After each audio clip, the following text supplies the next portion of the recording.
Fala pessoal, Danilo Milen aqui e este é mais um episódio do nosso podcast canal de rumenologia. O assunto de hoje, marmoreio, devido às muitas interações aí que eu recebi com relação ao nosso último episódio, né? Primeiro dessa segunda temporada sobre peso maduro, né? Eu decidi gravar, né, na sequência este episódio sobre marmoreio. Por quê? Porque no episódio sobre peso maduro, né, se vocês não assistiram ou não ouviram ainda, né, vem aqui num episódio anterior e confere lá, né, aqui no YouTube ou no Spotify. Tá? Durante o episódio de peso maduro eu fiz várias menções, né, da relação do peso maduro com o marmoreio, e aí muitas perguntas via direct aí eu recebi, né? Então eu decidi aí, para sanar todas as dúvidas, gravar esse episódio sobre marmoreio, tá? Lembrando que o episódio 32 aqui do nosso podcast, eu já falo sobre marmoreio, só que sobre a relação do marmoreio com a vitamina A, tá? Eu não vou abordar esse assunto aqui, né? Eu não vou chover no molhado aqui nesse episódio, mas lá no finalzinho eu vou fazer uma menção aqui sobre vitamina A. Tá ok, pessoal? Então, sem mais delongas, vamos direto ao assunto sobre marmoreio. Vou falar para vocês hoje, vou mostrar para vocês o que eu penso, né, em teoria aqui, na minha opinião, eu, Danilo, né, o que eu penso sobre os fatores, né, que a gente tem que levar em consideração para marmorizar a carne de bovinos, sejam europeus, sejam zebuínos. Tá ok?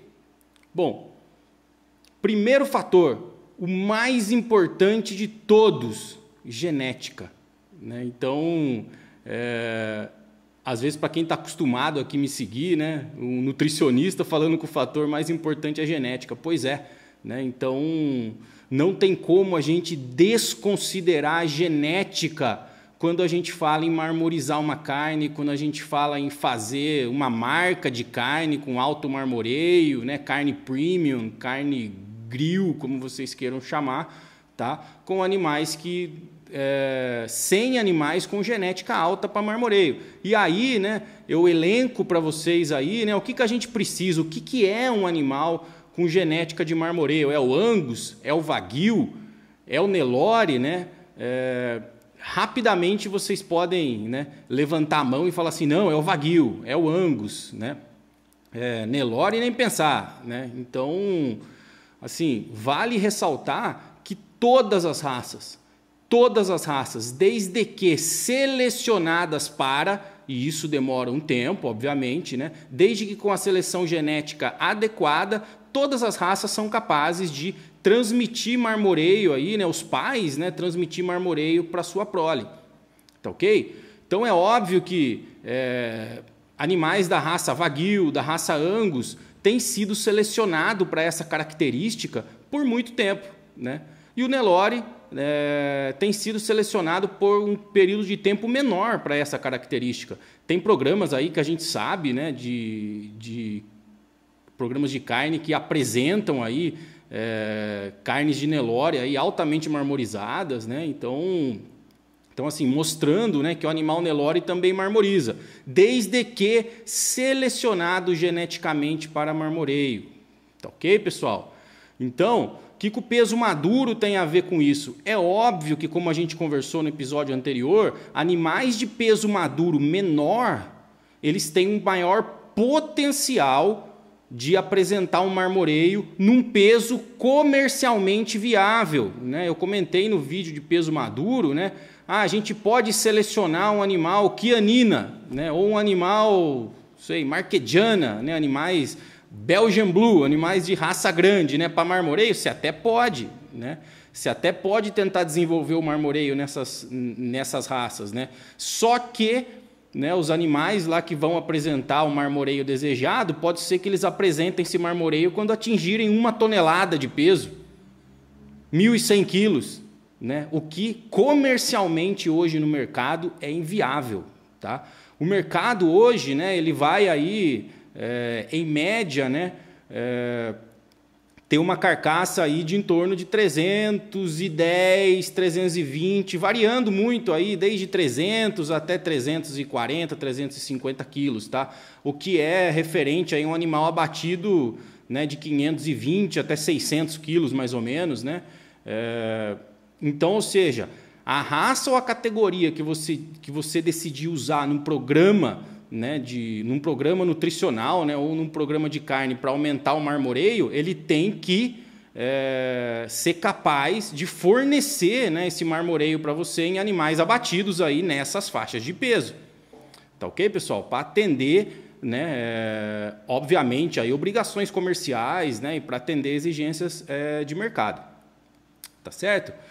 Então eu mostro para vocês aqui, né,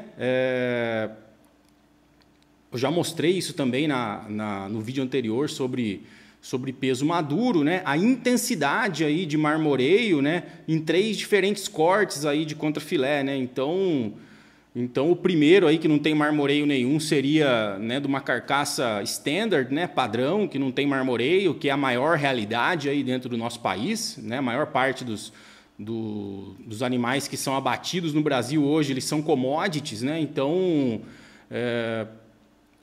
produtores que estão preocupados em produzir boi, não produzir carne, e aí você vai ter um contrafilé desse estilo, né? Como mostrado aí na primeira foto. Foto do meio já pode ser classificado como um contrafilé select e o último como um contrafilé choice, tá? Que eu também comentei, né, no vídeo de peso maduro, tá? Então, a genética quer dizer 2 coisas, né? O animal, né, selecionado, né, filho, né, de pais aí que tem DEP positiva para marmoreio, aliado com peso maduro, né? Então, de novo, né, às vezes lá o quianina lá que você quis selecionar, os pais tinham uma DEP super alta para marmoreio, só que para esperar esse marmoreio se manifestar, você tem que levar o animal até 1 tonelada, tá? Então, por isso que animais de peso maduro menor, tá? Como Angus, como Wagyu, né? Levam vantagem nesse momento, tá? Porque são animais que iniciam o depósito de marmoreio mais cedo e também, obviamente, possuem potencial, tá? Para marmoreio, porque estão sendo selecionados há muito tempo para essa característica. Tá ok, pessoal? Bom, ainda, né, falando de genética e revivendo aqui o peso maduro, né, eu mostro a famosa curva de crescimento de novo, eu usei isso no episódio anterior, né, só para posicionar vocês, né, aonde carcaças commodity e carcaças premium são abatidas hoje no Brasil, né. Então a carcaça commodity, né, no Brasil hoje, ela é abatida antes, né, os animais commodity são abatidos antes da maturidade. O que quer dizer isso?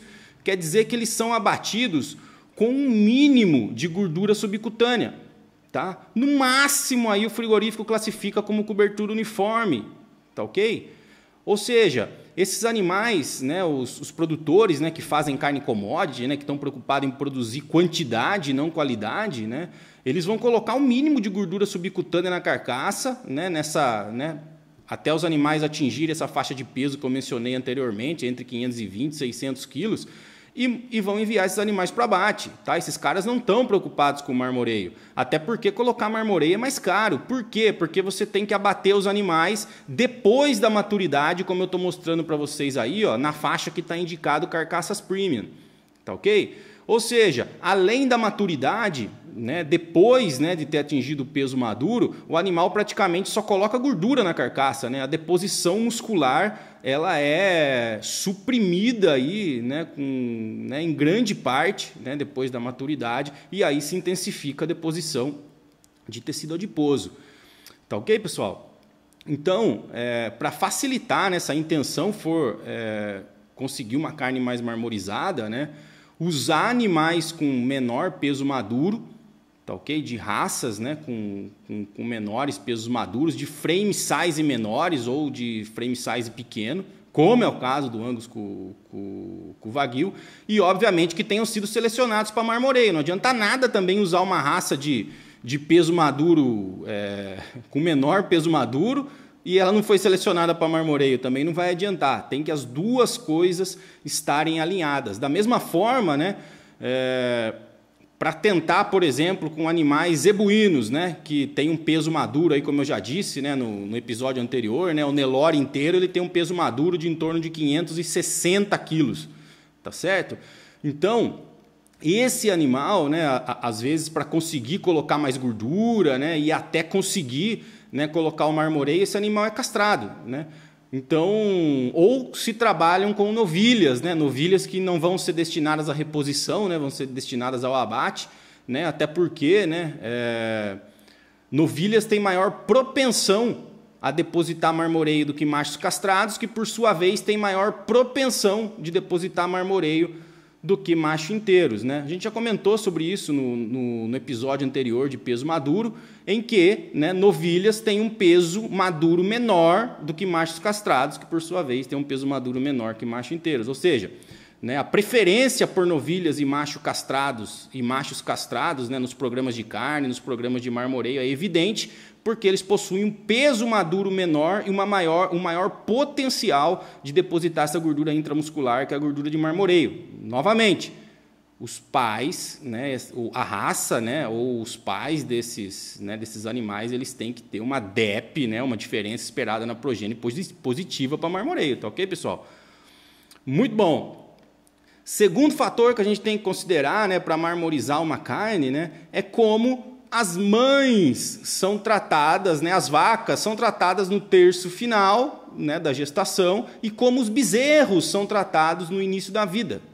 Tá ok? Então, né, falando um pouco aqui de programação fetal, isso eu já mostrei também, né, no episódio 32 lá da relação do marmoreio com a vitamina A, né? Os adipócitos intramusculares, eles iniciam o seu desenvolvimento no terço final da gestação e permanecem se desenvolvendo até os primeiros 5, 6 meses de vida do bezerro ou da bezerra, tá ok?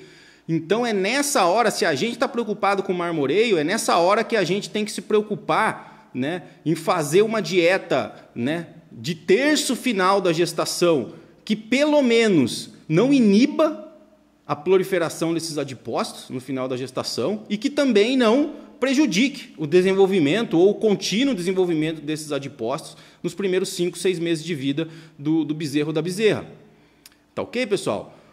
O depósito, né, ou a formação, a proliferação, ou melhor, a hiperplasia de adipócitos intramusculares, né, ela continua pós-parto. É o único depósito aí de tecido adiposo e muscular que continua fazendo hiperplasia pós-parto. Todos os outros sítios de deposição de tecido adiposo, assim como os sítios de síntese muscular, de formação de músculos, né, eles só apresentam hiperplasia antes do parto, ou seja, na barriga da mãe. Tá ok? Então só ocorre hiperplasia de tecido muscular, de tecido adiposo, né, de adipócitos no caso, durante a gestação. Depois que o bezerro nasce ou a bezerra nasce, tá, ocorre apenas hipertrofia de células, ou seja, o número de células musculares, o número de adipócitos, com exceção do intramuscular, que o animal nasceu, é aquele número que ele vai ter para o resto da vida.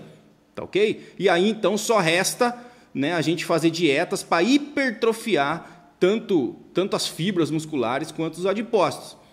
Tá ok? Mas, de novo, o adipócito intramuscular é o único que ainda continua fazendo hiperplasia após o nascimento. Tá ok, pessoal? E aí, então, né, o que eu quero comentar com vocês aqui é o seguinte, né, além da genética, né, não adianta nada lá, não, eu vou colocar aqui essa vaca tem DEP positiva para marmoreio, vou usar um touro que também tem DEP positiva e vou esperar ter um super bezerro, né, com DEP aí, né, também positivo e que vai apresentar um baita marmoreio, né? Não adianta nada se a nutrição for negligenciada no terço final da gestação e no início da vida do bezerro. Por quê? Porque é a tal da expressão gênica. Tá? O que é isso? O que é a expressão gênica? Além da genética, você tem que dar condição, né, para esse fator se expressar. Né? Então, quando que expressa o marmoreio, né, a deposição no tecido, a proliferação, né, de adipócitos intramusculares? Terço final da gestação, início da vida do bezerro, 5, 6 meses de vida. Se você não der condições ambientais, e nesse caso também estamos falando, né, dentro disso tá as condições nutricionais, né, para que o animal expresse nessa hora, né, prolifere nessa hora os adipócitos, não vai adiantar. Então, por mais que você use o melhor touro, que tem uma super DEP para marmoreio, use a sua melhor vaca para marmoreio, se ela passar fome, ou restrição nutricional que seja, né, algum tipo de restrição nutricional, ligada, né, ao desenvolvimento do adipócito no final da gestação, e esse bezerro, por exemplo, ele nasce numa época seca e o pasto está super ruim, ele não come nenhum suplemento, né, ele só toma o leite da mãe, né, com certeza esse bezerro não vai ter a proliferação ou a hiperplasia de adipócitos intramusculares que ele tem condição, que ele tem genética para fazer. Tá ok? E aí ele vai ser um animal que, né, nossa, olha só, o pai dele, a mãe dele, né, tem uma super DEP para marmoreio e lá no final ele gerou né, no máximo aí um marmoreio select, né, como eu mostrei anteriormente, né? Então, com um pouquinho de marmoreio quando você estava esperando mais, tá? Então, não adianta nada você comprar o sêmen mais caro, comprar uma super vaca, fazer transferência de embrião, usar todas essas tecnologias, tá ok? Se no terço final da gestação e no início da vida do bezerro você pecou na nutrição, em disponibilizar, em fornecer nutrientes direcionados para que pelo menos a proliferação dos adipócitos não fosse prejudicada. Tá, o contrário também é verdadeiro, né? Não adianta também querer, não, vamos tratar bem a mãe no final, né, o bezerro no início do período de vida, vamos fazer creep feeding, o que é excelente, uma excelente estratégia para marmoreio, porque aumenta o aporte de energia, né, pro bezerro aí nos 5, 6 primeiros meses de vida e com certeza ajuda na proliferação dos adipócitos intramusculares. Não adianta nada você fazer isso, adotar essas estratégias, se não tiver genética também, tá? Então as duas coisas têm que estar alinhadas. Por que eu estou falando isso, pessoal? Antes de falar de nutrição, a gente tem que falar sobre isso. Tá? Não adianta nada a gente fazer um baita protocolo para marmoreio, a gente gastar, né, investir, né, recursos financeiros para fazer um protocolo de marmoreio, como eu vou mostrar para vocês aqui a teoria, né, no decorrer aqui desse episódio. Não adianta nada se os animais não tiverem genética e nem condições de expressar, né, essa genética com aquele protocolo nutricional que você vai fazer. Então não adianta nada pegar um animal lá que, né, vamos dizer, né, o cara quer fazer um programa de marmoreio com um animal Nelore inteiro, começando no confinamento com 22 meses, ou seja, o cara só vai começar o protocolo dele para marmoreio com os animais com 22 meses. Ele não sabe de quem que esse animal é filho, nem pai, nem mãe, ele comprou um Nelore comercial. Usualmente esses animais comerciais, eles não foram cruzados para, né, visando marmoreio. Pode ser que alguém venha falar assim, não, mas eu comprei uma carne marmorizada, era um animal comercial. Pode ser, né? A pequena porcentagem aí, né, às vezes, ocasionalmente deu marmoreio, mas ele não foi cruzado para isso, né? Ele não foi feito para isso. A mãe não teve um tratamento nutricional voltado para conservar a proliferação do adipócito, dos adipócitos no terço final da gestação. O bezerro não passou por CRIP, né? Esse animal não passou por CRIP quando ele estava na fase de cria. E aí você quer fazer, né? Deixa ele inteiro ainda, né? O que, né, tem um peso maduro maior. E aí você quer fazer um programa de marmoreio com esse animal. Tá ok? Tem tudo para não dar certo. Tá? Tem tudo para não dar certo. Então, marmorizar a carne, fazer um programa de qualidade de carne, né, você tem que levar em consideração muitos fatores e começar a planejar desde a escolha do sêmen, desde a inseminação lá, ou da cobertura da vaca.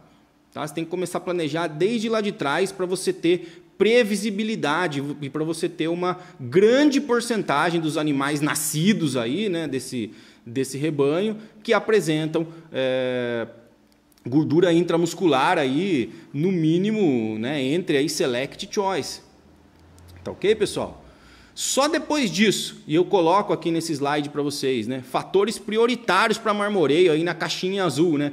Só depois de considerar a genética e a categoria, se é novilhas, macho castrado, inteiro, condições ambientais, ou seja, dar condições de o animal expressar essa genética no terço final da gestação e no início da vida, que depois a gente vai começar a conversar de nutrição. Tá ok?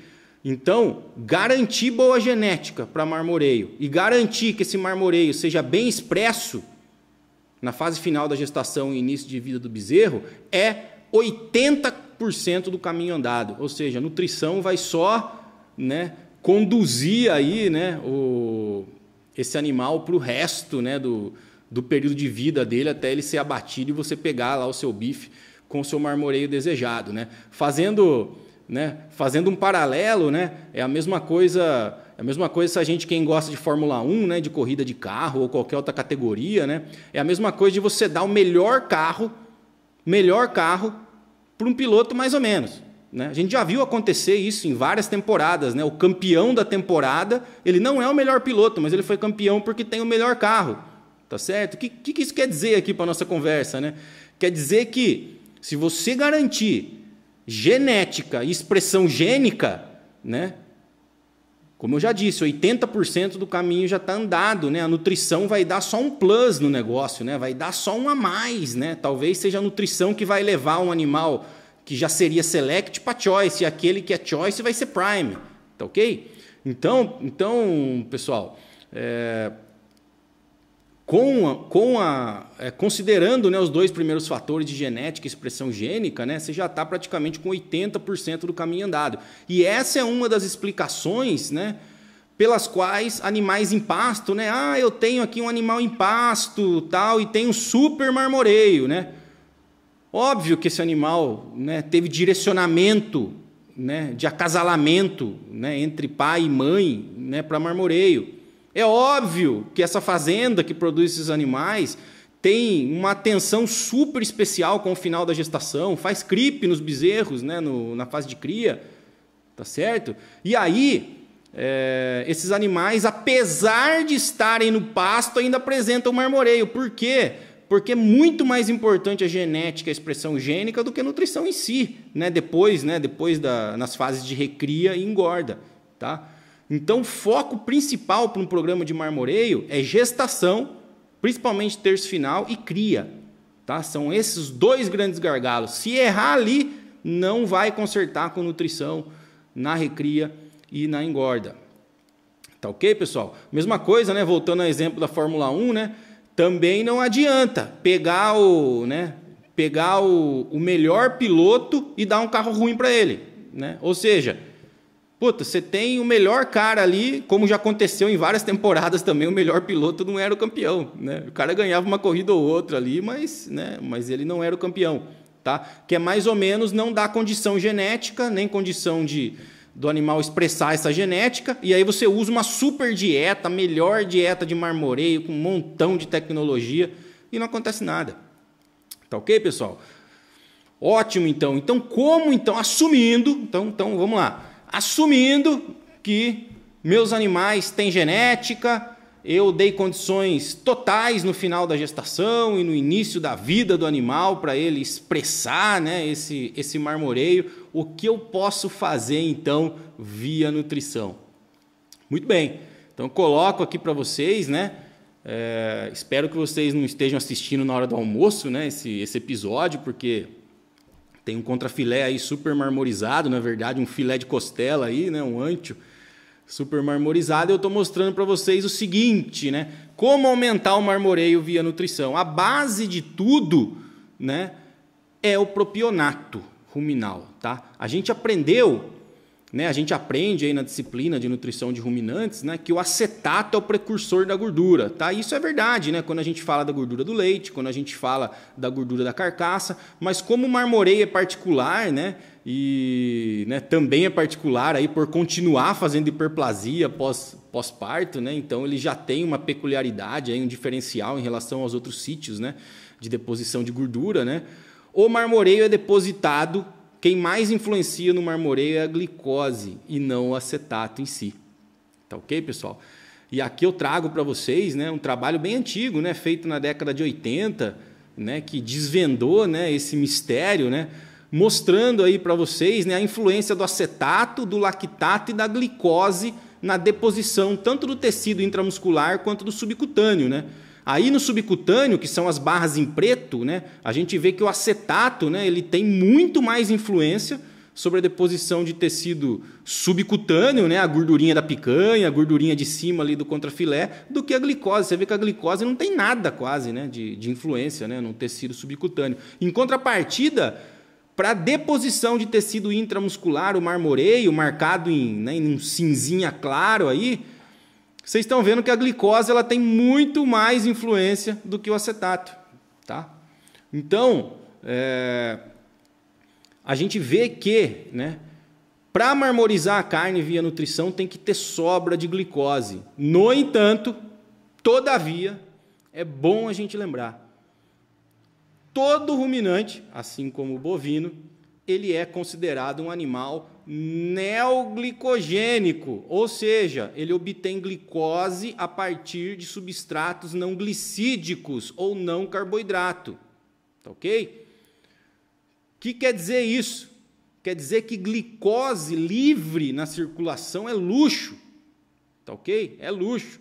Então, como geramos propionato para, consequentemente, ter glicose? Né? Eu já falei disso em outros vídeos, né? Então é óbvio que você tem que usar carboidratos não fibrosos, né? Para fazer com que, né, esses carboidratos não fibrosos, né, amido, açúcares, fermentem no rumen e os micro-organismos produzam propionato. Esse propionato cruza a parede do rumen, cai na veia porta, da veia porta, né, ele cai no fígado e o fígado transforma esse propionato em glicose. Muito bom. A prioridade de uso de glicose pelo organismo do animal é qual? Né? Primeiramente, é óbvio que ele vai usar essa glicose para atender requerimentos, né, de manutenção, né, ou tecidos que requerem glicose, né, como tecido de hematopoético, de formação de células vermelhas, tecido nervoso, né, o cérebro já foi desvendado, ele não usa só glicose, ele usa também gordura, usa corpos cetônicos, tá? Mas obviamente que também usa glicose, ou seja, depois que o animal usar toda a glicose, né, ou ele, né, cumprir aí, né, os requisitos aí de manutenção, né, e exigência dos diferentes tecidos em relação à glicose, se sobrar glicose, então aí essa vai lá para o marmoreio.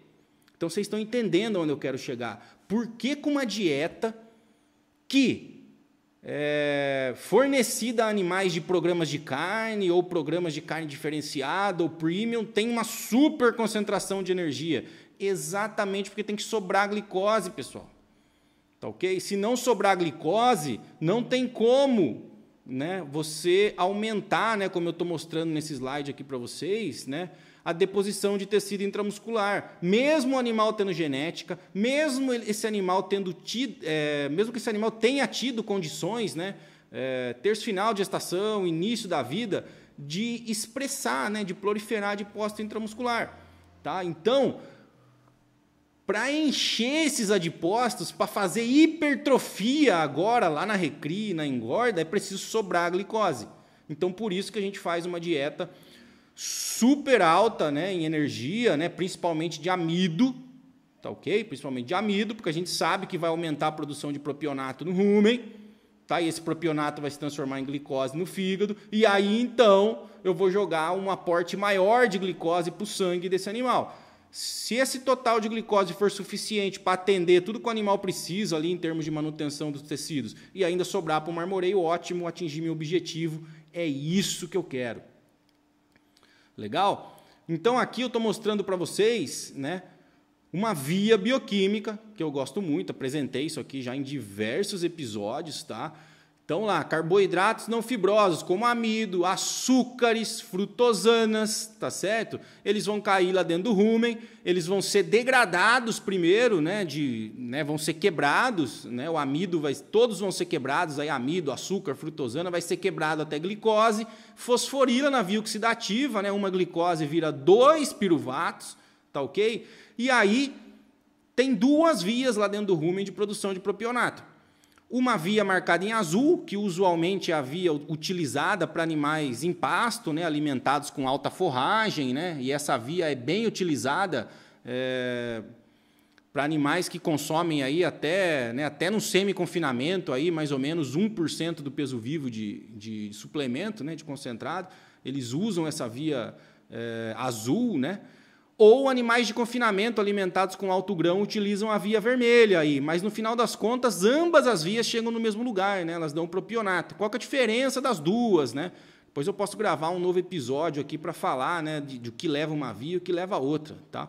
Se vocês quiserem aí, deixa um comentário no canal, tá? Que eu posso fazer isso também. Qual que é a diferença de uma e de outra, né?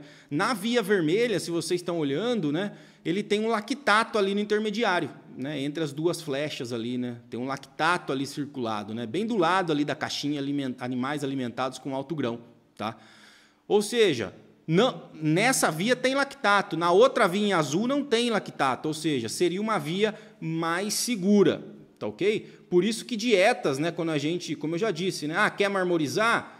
Então, põe alta energia, põe um montão de amido, ou seja, se você colocar uma quantidade significativa de grãos, o propionato vai começar a ser produzido pela via vermelha, né? Então, pode ser que se você, logicamente, tiver um manejo legal, isso não vai acontecer, mas se o seu manejo for precário ou for deficiente, né, você corre o risco de ter acúmulo de lactato no rumen, aí você pode, né, o animal pode ter distúrbio digestivo, como acidose e, consequentemente, laminite, abscesso de fígado, e comprometer totalmente a estratégia do marmoreio, tá ok? Ou seja, o lactato causa lesões no epitélio digestivo, né?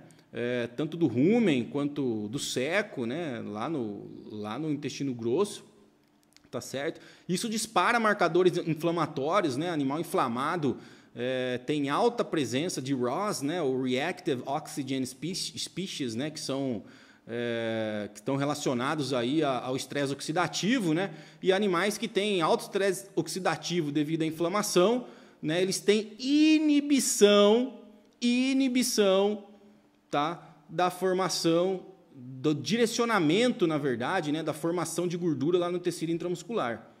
Tá ok, pessoal? Então, o animal que está aí, né, altamente inflamado, você faz uma dieta para marmorizar, mas se você não tomar cuidado com o manejo, o que vai acontecer? O animal vai ter um distúrbio digestivo e aí vai gerar, né, um monte de espécies aí reativas ao oxigênio, aumenta o estresse oxidativo em decorrência da inflamação e esse estresse oxidativo inibe, né, a formação de gordura, tá certo? No tecido intramuscular. Ok? Então, obviamente que, né, um programa de carne não é para qualquer um, né? Tem que ter um bom manejo, tem que ter um bom nutricionista para, né, tanto formular quanto conduzir, né, o manejo alimentar. Tá ok? Obviamente que animais em pasto, de programas de carne grass-fed, por exemplo, que tem marmoreio, obviamente que vão fazer a via azul aí, tá certo? Muito bem. Animais em confinamento podem fazer a via azul? Muitas vezes podem. Por quê? Né? É agora que a gente vai falar dos aditivos alimentares, né? O que os aditivos alimentares fazem? Muitos deles, né?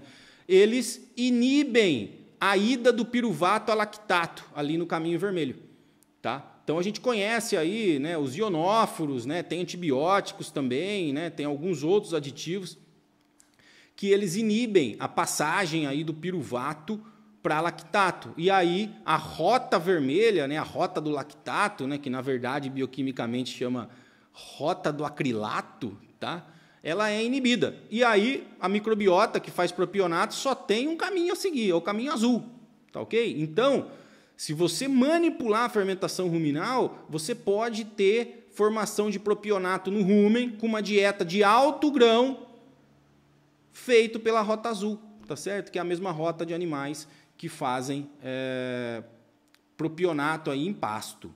Tá ok, pessoal? Mas, novamente, você tem que manipular a fermentação. E essa realmente é uma super estratégia, né, via uso de aditivos alimentares aí para a gente fazer isso. Tá? Uma coisa que eu não posso deixar de falar para vocês aqui também, né, é que o processamento dos grãos, né, ele tem papel fundamental aí nas estratégias de marmoreio, né? A gente tem um milho aí, usualmente, né, o tipo de processamento mais utilizado no Brasil é o milho moído fino ou milho moído grosso, né? Ou seja, um processamento apenas físico, né, do grão de milho, né? E quando a gente processa esse milho na forma de silagem de grão úmidos, ou mesmo milho floculado, ou milho reidratado, né, desde que bem feito, o que a gente faz? A gente aumenta a disponibilidade dos grãos de amido no rumen, ou seja, gera mais glicose disponível para a via glicolítica, consequentemente gera mais piruvato e aí tem a possibilidade de gerar mais propionato.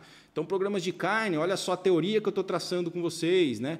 Desde que, de novo, tem a genética, tenha condições de expressar geneticamente essa genética, né, nas fases que eu já mencionei, né, a gente tem que fazer sobrar propionato, né, e uma das formas é aumentar o amido, aumentar os açúcares da dieta, vai usar milho, vai usar sorgo, vai usar aveia, trigo, que seja o mais processado possível, né, para ter mais amido, para formar mais propionato, tá certo?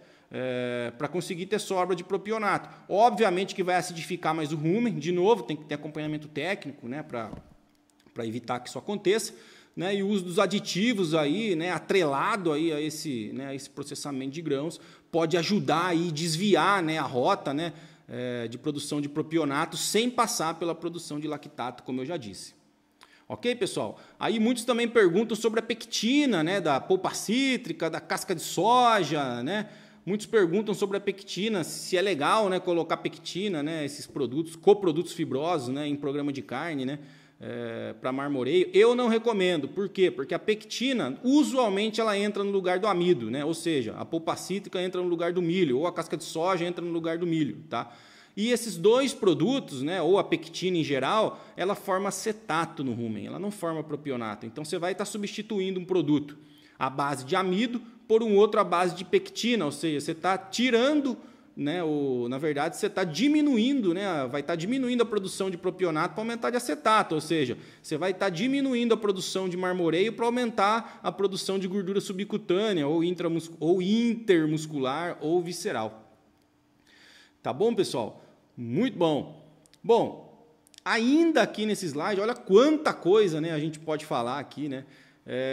Vamos dizer que você usou então, né, uma quantidade alta de grãos, né, que você sabe que isso, né, e você usou grãos aí na forma de milho reidratado, por exemplo, então você sabe que você tem uma alta concentração de grãos, você sabe que você tem que essa alta concentração de grãos, né, de milho no caso, ele vai ser fermentado rápido no rumen, porque ele vai ter, como está reidratado, o amido vai ser mais disponível. E você sabe que você vai gerar, tem o potencial de gerar uma grande quantidade de ácidos graxos de cadeia curta, incluso o propionato. Tá? Aí vamos dizer que para se proteger, né, você usou um aditivo para desviar a rota, né, para não fazer a rota vermelha aí que tem lactato, você jogou, né, a produção de propionato para a rota azul.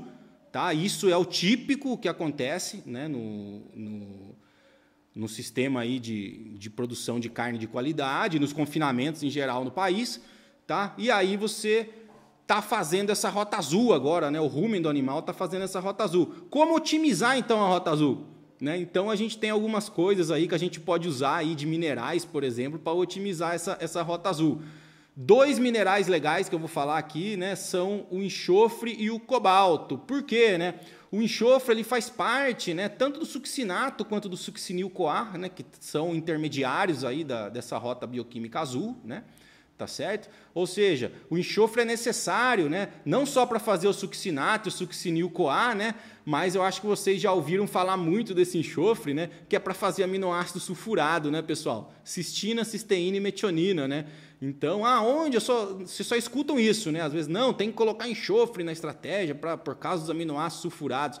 Os aminoácidos sulfurados são feitos, pessoal, por quem? Pelas bactérias, né? Pela divisão bacteriana, né? Que vai gerar os aminoácidos sulfurados, né? E essa via em azul nada mais é do que uma via, né, de multiplicação bacteriana, né? Falando a grosso modo, né? Ou seja, precisa de enxofre, por quê? Né, lá ao pé da letra, né, precisa de enxofre para succinato, succinil-CoA, e logicamente que esse enxofre vai ser então agregado ao corpo bacteriano, que vai virar proteína microbiana lá no futuro. Tá bom? Outro mineral aqui que é importante é o cobalto, né, que não era dada muita importância a ele aí uns 20 anos atrás, né, mas o cobalto, né, se vocês enxergarem aí, né, chegarem bem perto aí da tela, né, na passagem do succinil-CoA para o metilmalonil-CoA, está marcado ali uma vitamina B12. Né? Lembrando que os micro-organismos do rumen eles sintetizam, né, vitaminas do complexo B, tá certo? Incluso a vitamina B12. No entanto, né, a vitamina B12, se vocês digitarem no Google, pode digitar vitamina B12, aí vocês clicam em imagens. Lá no meio da molécula da vitamina B12 tem um cobalto sozinhão lá, bem bonitão, no meio da molécula. Então, ou seja, é preciso cobalto como substrato para os micro-organismos para eles fazerem vitamina B12, que por sua vez vai mediar a passagem do succinil-CoA para o metilmalonil-CoA. Tá certo? Então, cobalto e enxofre são essenciais aí, né, para a gente, já que a gente está redirecionando a rota do propionato, né, para a rota azul, né, a gente está inibindo aí a rota vermelha com os aditivos, né, que eu mencionei, a gente tem que a gente tem que, obviamente, otimizar, né, essa rota azul, e uma das formas de otimizar é usando exatamente produtos à base de cobalto e enxofre. Lembrando que o cobalto foi o único mineral aí entre os macro e micros que a última versão do NRC, lançada em 2016, atualizou. Tá? Aumentou aí a exigência, eles corrigiram aí a exigência para 50% para cima, tá? Em termos de cobalto. Legal? Muito bom. Falando ainda de outros minerais que a gente pode usar, né, para otimizar aqui então essa estratégia, né, de aumentar o marmoreio, né? Tem mais dois aqui que vão agir, né, não no rumen, né, mas no organismo do animal, que é o zinco e o cromo, né? Principalmente zinco e cromo orgânicos, né, pessoal? Então, o zinco, né, ele já é sabido que tem funções aí no sistema imune, ele é responsável aí por metilação, né, formação de DNA, né? Então, mas ele também tem outras funções, dentre as quais, tá certo? Ele faz um feedback positivo lá na glicerol 3-fosfato desidrogenase. O que isso significa? Isso significa que vai aumentar a produção de ácidos graxos lá dentro do adipócito. Ou seja, ele vai dar vamos dizer assim, um plus, né, na produção de ácido graxo lá dentro do adipócito, tá certo? Logicamente que lá no adipócito a glicose já tem que estar lá dentro, né? Tem que ter o combustível, né? É como se fosse usar é um ajuste fino, né? Como se fosse usar uma gasolina normal, uma gasolina aditivada, né? O aditivado seria o zinco nesse caso, né? Ou seja, tem que ter o combustível principal, né? Exatamente, mas tem que ter os aditivos ali para funcionar em cima desse combustível principal. Se vocês olharem aqui, né, no slide que eu estou mostrando para vocês, você tem a glicose ali entrando no adipócito e você tem o zinco colaborando aí, né, com esse estímulo feedback positivo, né, na glicerol 3-fosfato desidrogenase, que obviamente vai gerar mais glicerol 3-fosfato e então vai formar aí os triglicerídeos e, consequentemente, os ácidos graxos. Legal? Muito bom, hein?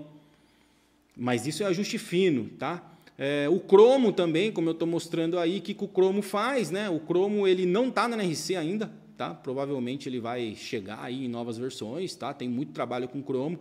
O cromo já é sabido, né, já tem bastante evidência na literatura, que ele aumenta, né, a produção de insulina e, consequentemente, quando a gente tem sobra de glicose, não é isso? A gente quer ter sobra de glicose, foi o que eu falei, né?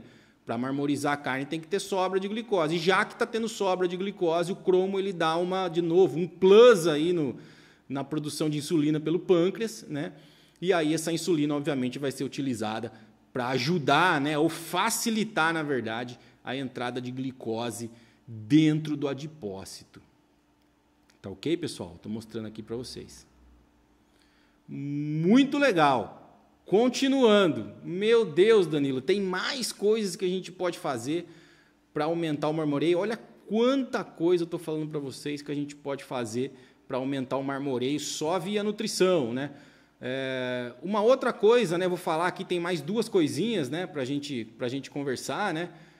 Quem são os precursores de glicose nos bovinos? Pô, já conversamos bastante aqui sobre o propionato, né? O propionato é o principal precursor de glicose, né, nos bovinos, né? Então, os ruminantes são animais aí neoglicogênicos, né? Não só os bovinos, mas os ruminantes em geral, né? E o propionato é o maior, né? O primeiro aí, né? O maior precursor aí da glicose, tá certo? Tirando o propionato, quem é o segundo, né, maior precursor? Eles são os aminoácidos glicogênicos, que são aqueles que vão ser utilizados para fazer glicose quando acaba o propionato, né? Então, estão precisando de glicose e não tem propionato chegando aqui no fígado. Vamos pegar aminoácido glicogênico. E quem são os aminoácidos glicogênicos? Eu coloco essa figura aí para vocês que eu acho muito legal, né? Aonde estão marcados aí todos os aminoácidos essenciais, tá? E aí tem um ciclo de Krebs, né? Tem aí uma via aí tanto de queima de piruvato como de neoglicogênese, né?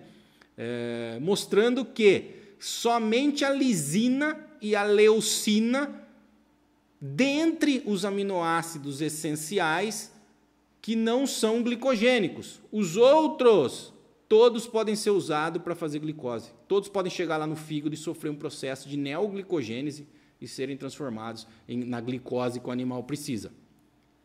Tá ok, pessoal? Então, olha só. É legal, então, a dieta que a gente faz de alta energia. Obviamente que o nutricionista vai, né, balancear aí a proteína com a energia da dieta. Exatamente para quê? Para ter produção de ácido graxo de cadeia curta lá dentro do rumen, né, o máximo que conseguir sem prejudicar a saúde do animal, porque isso leva a maior produção de propionato. Mas também, né, essa estratégia provoca o quê? Uma otimização da produção de proteína microbiana. Usualmente aumenta-se a produção de proteína microbiana associada ao aumento da produção de ácidos graxos de cadeia curta lá dentro do rumen. Então, o que vai acontecer? Vai ter um maior aporte de proteína microbiana para o intestino e, adivinhe, essa proteína microbiana é riquíssima em aminoácidos essenciais. Tá? E grande parte desses aminoácidos podem, né, eu falo podem no sentido, né, de talvez, né, se precisar, né, esses aminoácidos podem ser transformados em glicose. Então, ou seja, uma boa dieta para um programa de marmoreio passa por aumentar a fermentação ruminal sem causar problema de distúrbio digestivo. Tá ok? Ou sem causar prejuízo à saúde do animal. Por quê? Porque vai jogar um montão de propionato para o fígado, vai gerar um montão de glicose e, se precisar, o animal ainda vai ter os aminoácidos que, logicamente, que a deposição muscular vai ter preferência, né, por esses aminoácidos, né, e outros tecidos também, mas como o marmoreio, né, a hipertrofia aí do tecido intramuscular, ela é mais pronunciada na fase de terminação, na fase final da vida do animal, é a fase em que a exigência, né, por proteína, por aminoácidos já diminuiu. Então, esses aminoácidos podem ser usados aí na falta do propionato para fazer glicose, então, suprir, né, tanto as deficiências né, as exigências, melhor falando, né, de glicose, como também ser direcionada essa glicose lá para o tecido intramuscular. Bacana? Bom, uma outra coisa que eu queria falar com vocês, que está na moda atualmente, né, é o famoso ácido oleico, né, o ácido graxo de cadeia longa, né, de 18 carbonos, com uma dupla ligação aí na posição cis9, né, esse ácido oleico, o que ele faz, né? O que foi descoberto, né, nos últimos anos? Né? Esse ácido oleico ele estimula a entrada de glicose na célula. Né? Ué, mas você não acabou de falar que é a insulina que faz isso? Não, a insulina é a principal. Né? É lógico que a insulina tem esse fator de colocar a glicose para dentro da célula. Mas o ácido oleico, de novo, ele é um ajuste fino, ele é um plus no negócio. Né? Ele, se tiver glicose sobrando, de novo, olha só o que eu falei lá atrás, tem que ter glicose sobrando para fazer marmoreio. Ou seja, você pode colocar cromo, mas o cromo é ajuste fino, tá ok? Ele vai dar uma aumentada na insulina para colocar a glicose, vai, mas, né, o ácido graxo, né, de cadeia longa, aí, o ácido oleico, né, no caso, ele dá um plus, aí, estimula a entrada de glicose na célula, tá certo? E aí, como que a gente faz isso, né? Hoje tem um produto no mercado, né, que se chama gordura protegida, né? Isso tem várias empresas que fazem, né? E esse produto começou com vacas de leite, na verdade, com outro propósito, né? Com outro perfil de ácido graxo também. E eu quero mostrar aqui para vocês o seguinte, né? Produto à base de óleo de palma, que pelo próprio nome a gente já entende que tem muito ácido palmítico, que é o 16,0, e também um produto que tem muito ácido oleico, que é exatamente o que a gente está falando, que facilita, né? Eu marquei aí em vermelho para vocês aí no slide as concentrações de cada um aí em 2 produtos, tá? Que facilita essa entrada da glicose lá no tecido adiposo intramuscular. Além da alta concentração de oleico que esses produtos têm, né? Os produtos à base de óleo de palma, o que eles fazem, né? O ácido palmítico, né? Quando ele chega lá no tecido, né, no organismo do animal, né, lá no tecido adiposo, para ser depositado, né, ele é alongado, né, a esteárico, e aí, via alfa-9 desaturase, ele é transformado em oleico. Ou seja, além do oleico, né, o produto também contém ácido palmítico, que lá no tecido vai ser transformado em mais ácido oleico. Tá certo? E por que isso, né, pessoal? Para aumentar, logicamente, a sensibilidade aí dos adipócitos aí à entrada de glicose. Lembrando que esse produto, né, é chamado de gordura protegida por quê, né? Porque a gente já falou aqui em outros podcasts, né, em outros episódios, né, que o rumen faz um processo de bihidrogenação, né? Então, se eu colocar uma gordura sem proteger lá dentro, né, gorduras vegetais normalmente são, né, aproximadamente, né, do perfil de ácido graxo de gorduras vegetais, 80% dos ácidos graxos estão insaturados. E o rumen satura, né, faz hidrogenação e satura esses ácidos. Ou seja, entra 80% aproximadamente insaturado e sai pelo orifício reticulonasal 20%. Né? Então, para você não ter perda, né, de ácido oleico, né, as empresas fazem o quê? Elas protegem essa gordura, pode ser com sabão de cálcio ou outras tecnologias aí que estão em teste. Tá? Então, protege-se essa gordura para você ter um aporte insaturado para o intestino e, então, né, para o ácido oleico ser absorvido como ácido oleico e fazer o seu papel lá de aumentar, né, a sensibilidade do adipócito à glicose, assim como, né, aproveita-se que é um óleo de palma, né, e com o ácido palmítico não vai acontecer nada dentro do rumen, porque ele já está saturado, mas ele vai ser transformado em ácido oleico lá no tecido adiposo. Muito legal, né, pessoal? Bom, tudo isso que eu falei para vocês aqui sobre o aumento de amido, aditivos que, por sua vez, né, aumentam o aporte de propionato, como são o caso dos ionóforos, tá ok? Processamento mais intenso de milho, otimização de proteína microbiana, uso de gordura protegida, tudo isso vocês acham na literatura e trabalhos evidenciando, né, na prática esses resultados, tá bom? Então, para a gente terminar, né, esse episódio aqui está ficando mais longo do que eu gostaria, né, mas eu acho que eu precisava falar isso para vocês. Né? Qual que é o cenário ideal, então, para aumentar o marmoreio? Né? Obviamente, né, e eu já marquei ali em vermelho, bem lá embaixo, né, genética para marmoreio, tá ok? E no mercado atual, certo? Brasileiro e mundial, o mais adequado seria usar animais de frame pequeno, de menor peso maduro, no caso novilhas, como eu estou exemplificando ali, para aumentar o potencial de marmoreio. Mas isso não retira a necessidade dos animais terem genética para marmoreio, ou seja, serem filhos de pais com DEP positiva. Tá ok? Isso do lado da genética. Obviamente, aí que vai entrar a parte de expressão gênica, como eu já disse, tem que ter condição de expressar os adipócitos no terço final da gestação e início do período de vida do animal, né? Você pode otimizar isso, né, com creep feeding, né, na fase de cria, é bem legal fazer isso, bem recomendado. Tá? E aí da parte nutricional, fazer dietas com alta inclusão de carboidrato não fibroso, alta inclusão de energia. Né? Eu coloco carboidrato não fibroso exatamente para descontar aí a pectina, né, para mostrar que a pectina não serve. Usar grãos processados, por exemplo, milho úmido. Usar pouco volumoso, porque você vai ter que colocar grãos, então você vai ter que tirar o volumoso. Né? Isso torna a dieta mais perigosa. Então, né, de novo, né, sempre consulte, aí tenha um apoio nutricional para fazer isso. Né? Use aditivos que tanto protejam aí, né, o meio ruminal aí de acidificação, como aumentem aí a produção de propionato, que, né, é o principal precursor da glicose, aí, que vai facilitar o marmoreio. E aí, obviamente que, aliado a isso, né, com uma estratégia de alta energia, você vai ter otimização da proteína microbiana, vai ter um montão lá de aminoácidos glicogênicos que podem ser utilizados também para fazer glicose. E aí, como ajuste fino, a gente pode usar tanto a gordura protegida, quanto o zinco e o cromo, quanto o cobalto com enxofre, que a gente conversou. Legal? E aí, para finalizar, né, eu coloco ali também no finalzinho, né, a ausência de vitamina A na fase final. Para quem tem essa dúvida, pode voltar no episódio 32, onde eu falo da relação de vitamina A com o marmoreio. Tá? Vitamina A, rapidamente, ela ajuda no marmoreio quando os animais tomam essa vacina, quando eles são injetados, né, com a vitamina A no primeiro dia de vida e 30 dias de vida.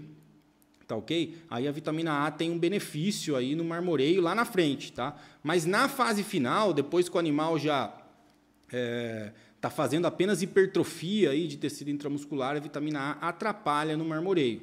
Tá ok, pessoal? Então eu falo lá no episódio 32, né, sobre as estratégias aí, né, sobre o uso estratégico da vitamina A no início da vida e no final da vida do animal.